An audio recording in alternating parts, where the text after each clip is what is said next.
Mensen, weet julle, daar's 4 dinge wat vir jou kan laat swaar kry. Wat jou onnodig gaan laat swaar kry.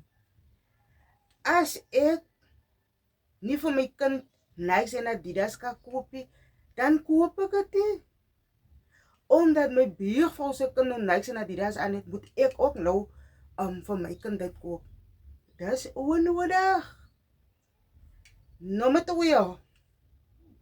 As jou buurman of jou buurvrou 'n nuwe kar koop, mense, moenie gaan skuld maak by die bank om vir jou ook 'n nuwe kar te koop nie. Julle weet nie, daai mense het heel maand amper pap geëet, amper heel jaar pap geëet.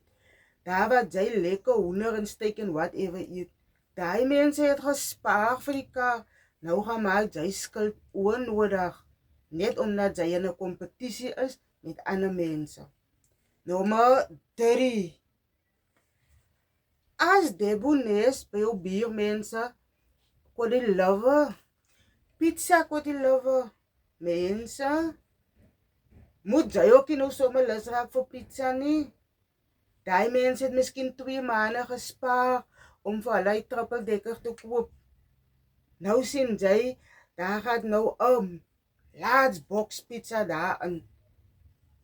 Nou gaan leen jy geld en gaan koop jy vir elkeen 'n trippeldekker in jou huis. Dis onnodig. Nommer 4. As jy nie hoender het nie vir Sondagie, moenie gaan skuld maak nie. Jy het die bly sonder dit.